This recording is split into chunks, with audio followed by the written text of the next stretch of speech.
Final segment of the night here on Soccer Matters, and we got a good one here for all of you women's soccer fans, fans of the Houston Dash and the NWSL. Just before we get into it, a reminder, the NWSL Challenge Cup begins on March 20th.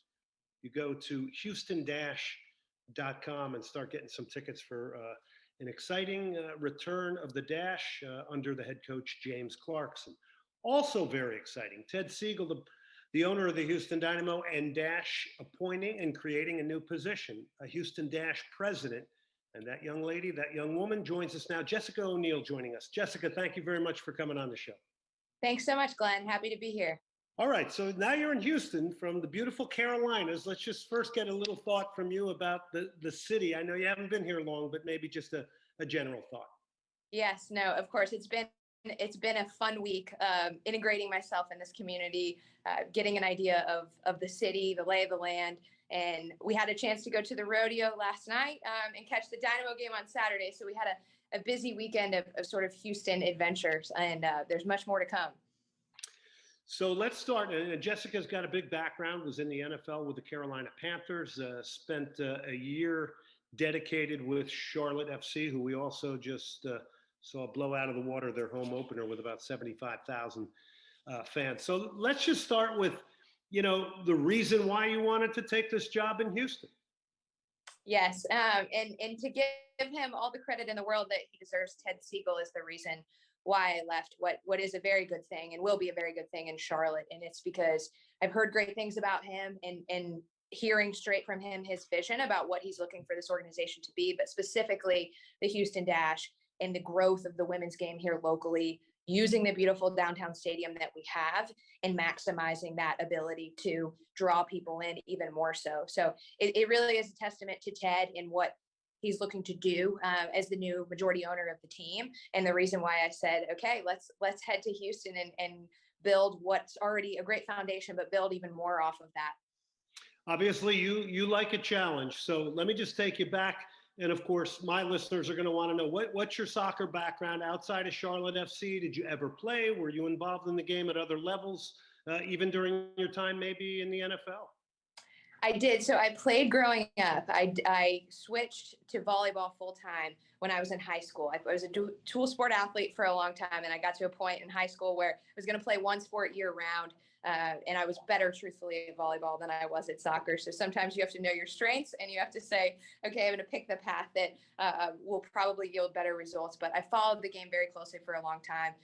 Obviously, in Charlotte, we did not have Major League Soccer for a while. We don't have an NWSL team at the time, but we had lots of international matches that were coming to Bank of America Stadium there in Charlotte. And I was able to work a lot of those games. The U.S. women's national team came to town, and I was completely blown away by the support, by the atmosphere. And it was something that sort of a seed that was planted a long time ago in working those games in Charlotte and knowing that to be able to be involved in it full time was something that was very much of interest to me. So yes, is the short answer. I do have a very brief playing background, but nowhere near the skill set that the team has at this point. Well, Texas is a big volleyball state too, so we won't get into that since this is a soccer show. What about the Charlotte Independence? Before, Charlotte FC launched, what was their impact like in the city of Charlotte? Because, they had a nice little following there, a nice little stadium in Memorial Stadium downtown. They do, yes. It's a great sports city in general. I think the Independence did a really good job of playing off of the soccer culture that is ingrained really in the Carolinas. Reminds me a lot of obviously what I see so far in Houston, that this really feels like a soccer city, even more so probably than what I was coming from. But the Independents did a great job there in Charlotte of leveraging a lot of that interest. And we could tell, and last Saturday night's inaugural match was an indicator that the Carolinas were very much ready for Major League Soccer. And you could feel that sort of festering come to a fruition on Saturday night with that inaugural match. She's Jessica O'Neill. She's the president of the Houston Dash. All right, your initial thoughts with meeting James Clarkson, and how will you support him as the president? Because it's not as though you have a staff of 20 people. I mean, you're going to have to do a lot of this hands-on yourself. That's what I'm thinking here, but I may be wrong. Yes, there's a great team of folks here that are supporting the Dynamo and the Dash, and part of my job is to make sure that what the team needs, they have as much as we possibly can to give them all the tools that they need to be successful on the field. So I think a lot of my job is everything off the field, ensuring that all of the resources that are available to them are at their disposal, that they're aware of them, that they're involved in discussions about fan experience and merchandise and partnership options and things like that, that they have, the team has exposure to that, and ultimately making sure that their experience while playing for the Houston Dash is the best possible experience in the league. Work very closely with James to do that. I've been very impressed with him and his staff so far, along with the team. So plan on spending at least one day a week or so down at Houston Sports Park and making sure that I can feel that energy that radiates off of these women when they're there, because it really does. It's contagious. And I look forward to getting to know them even more and making sure that we're telling their stories as much as we can. All right, world-class athletes. I don't think we have any question about that. We all know that in the NWSL. These are some of the best soccer players in the world. In the NWSL, will claim it is the best league in the world. And I think most people would agree with that. That said, it has been a tough draw for the Houston Dash and gaining relevancy in this town. And, I always ask the same question to people that, all these generations of women that played throughout their youth, played into college, are now, mothers, running companies, family members. They don't support the NWSL. It's always been a head scratcher to me. Do you have any ideas on that? Because that's one I ask everybody when I talk about women's soccer. Yeah, it's a good question, Glenn, because I think at the surface, the interest should be there. And what it says to me that it's not there quite yet is that we're missing something. And I'll always make sure that anything that isn't the result is because of something we're not doing or something we are doing versus what the fans are. I've seen that if it's built right and built well, people will come. There's enough people in this massive market, and obviously enough interest in soccer to have folks show up, I would think, based on what I've seen so far. So my first week and probably 30 days will be diving into the fans that are coming out, understanding a little bit more about why they're coming out, any ideas that they have about how we could do more, as well as those that aren't, to your point. If they've never been to a Dash game or they're not aware of the Dash, why is that? What could we do to make sure that they have a reason to come out, and that we're again telling the story, whether it's of the women or of the stadium or of the experience, that you feel like there's something about a Dash game that is appealing to you. And it can be a variety of things depending on what people are looking for to do with their free time, because it definitely varies and people have the right to sort of be picky and choose how they spend their free time and their money. So we're making sure as fast as we possibly can that we give them a reason to choose the Dash. They got a lot of choices, that's for sure, too. Who are you going to reach out to outside of the organization for institutional knowledge about this market, about this soccer community? This is a really rich, deep soccer community, has a tremendous history in the women's game, at the youth level, the college game. Who do you reach out to? How do you start? You don't pick up the yellow pages, right? It's a very long list. I think that was something I took for granted in Charlotte, that I had a lot of. I'd been in that city for a long time, and I knew who to call for what. I knew who the players were, who moves the needle, depending on certain things. And I'll learn that here. And the quickest way to learn it will be to lean on those around me, both in the organization and outside of it.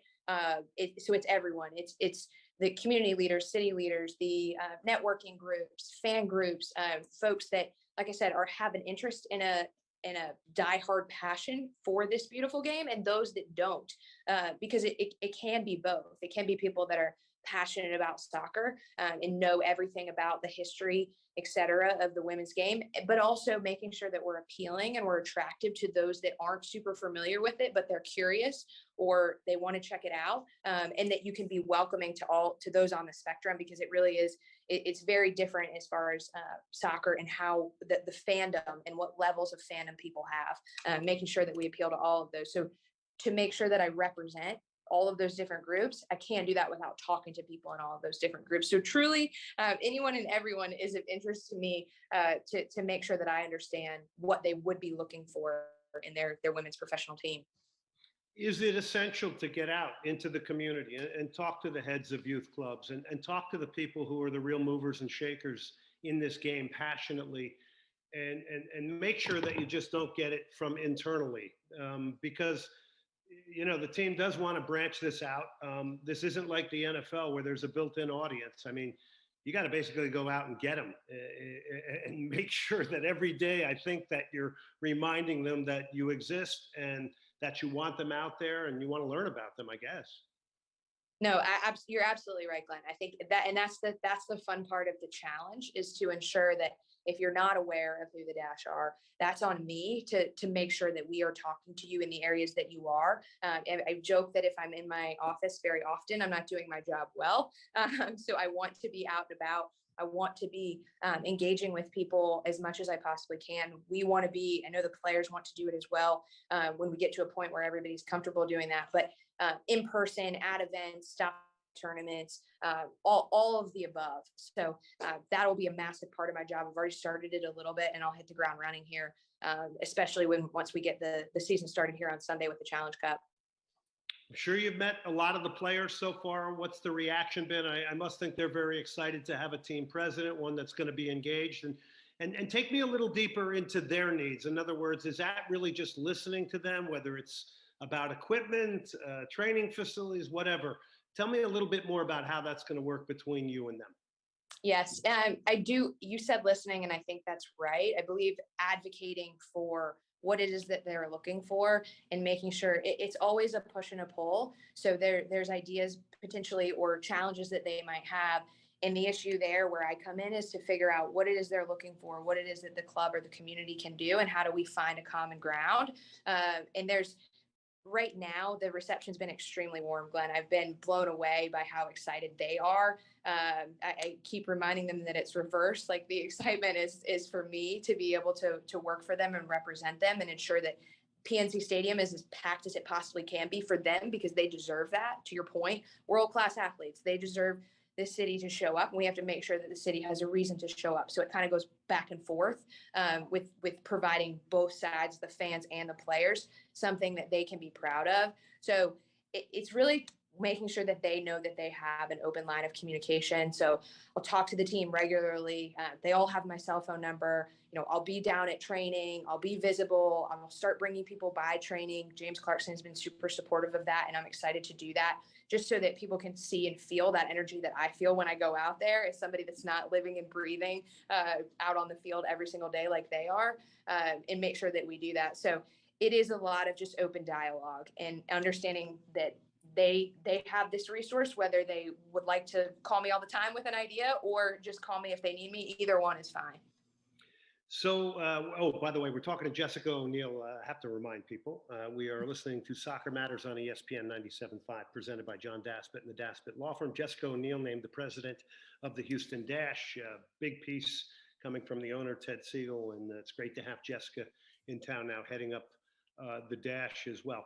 So I want to take you back to an interview I did with Lisa Baird, who was the then commissioner of the NWSL. And I did this interview, and I remember walking to my car, and I was really struck how really nothing in her responses talked about the passion of soccer, the players, and how we're going to earn fans. It was really stunningly all corporate. Hey, we need more money. We need more corporate money. You know, I get that. But the flip side of that to me is, how do you earn? You know, you got to get something back from ticket buyers, merchandise, loyalty to the team. How do you earn that? How do you improve that relevancy? Because listen, we can sit here and pretend, but women's team sports has been a tough draw when it comes to leagues. Certain markets have blown it out of the water, there's no question, but it still is a tough draw. So I'm asking this, and it's kind of a hard question, I think, but it's a fair one.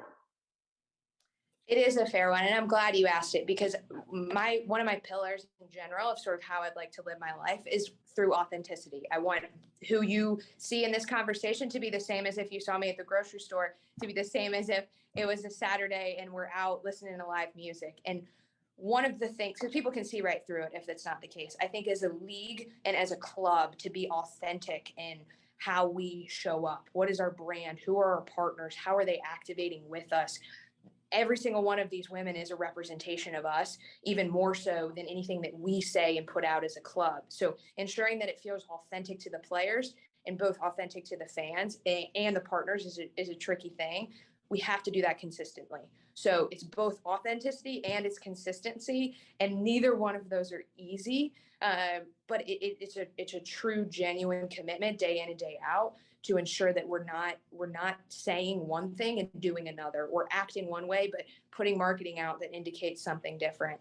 That is not easy to build. The great news about the passion of soccer fans is that they will quickly tell you if you're not representing what they think you should be, and that is so helpful. That transparency and back and forth dialogue is something that I noticed right away in beginning to work in soccer full time, is that there's no barriers to entry. Like, the silos are broken down. Again, like, my cell phone number is available and people will call me and say, "Hey, Jess, why'd you guys do this? This is totally fraudulent," or "This doesn't feel right," or "This doesn't feel right." So we have to continuously and consistently be authentic in the way that we represent ourselves. And until we're doing that, I think it will be really hard to resonate in this market, because it's such a massive market. There's so many opportunities for people to be involved. So I'm going to make sure we give them a reason to choose us.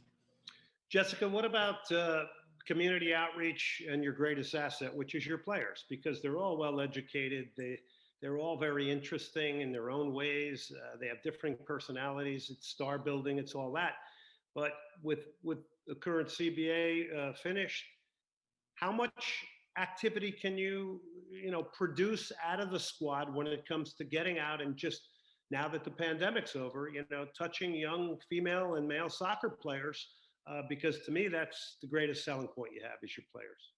You're absolutely right. They are beyond what I was expecting as far as approachable and eager to help. So from my understanding, Glenn, there hasn't been anything we've asked them to do that they've said no to. And that says a lot to me. It says they're committed.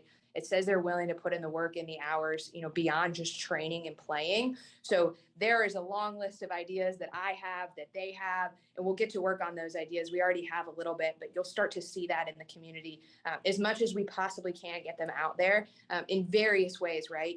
Whether that's tournaments, whether that's out in Edo on a Sunday afternoon, different ways to make sure that we're showing up in different areas, so that there's a diversity in how we come across in the community. And then obviously there is the true community outreach. There's working with the nonprofits, the work we're doing in the food insecurity space, all of these different areas that resonates so much beyond soccer.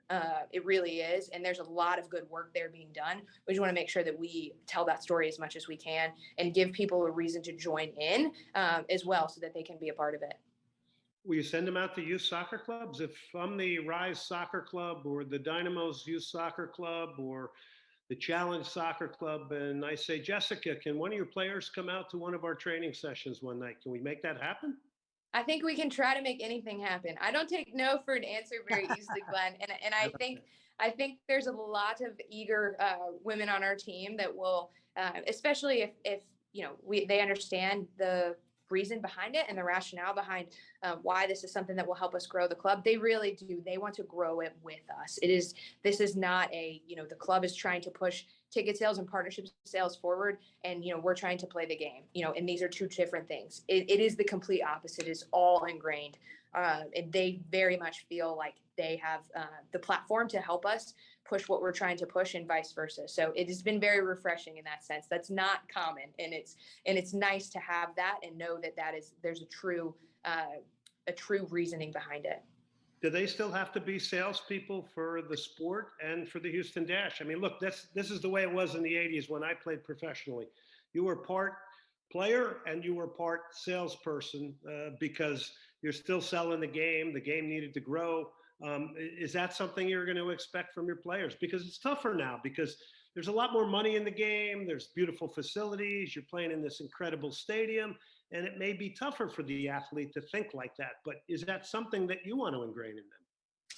I think ingrain is probably too extreme of a word. I do think they're invested in the success of this league in general. They truly want to see it be at the highest level that it possibly can be, as far as both what the level of play is, but also the fan turnout consistently in these markets across the country, that you see no matter where you travel to, that the markets are showing up for these women because they deserve that. So they are invested in that. And I truly do believe, I hope we get to a point where they don't have to be. And I know that we will, where it runs itself, it sells itself. But in the meantime, they're a major asset, as you mentioned, in the work that we're trying to do. And we would like to do that with them in mind and with them physically as much as we can, but also just ensuring that we, in a variety of creative ways, we use their platforms, their personalities.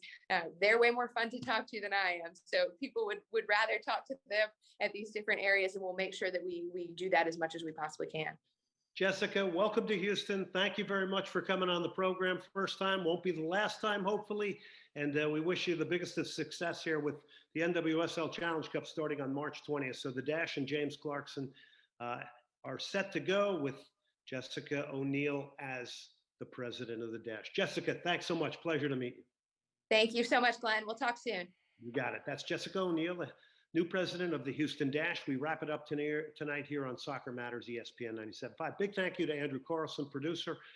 Hit me up on Twitter and Instagram at Glenn Davis Sox or at Soccer Matters GT. Podcast to this show at ESPN975.com. And as always, a huge thank you to our presenting sponsor, John Daspit and the Daspit Law Firm. Until next week, remember, Soccer Matters. All right, Jessica.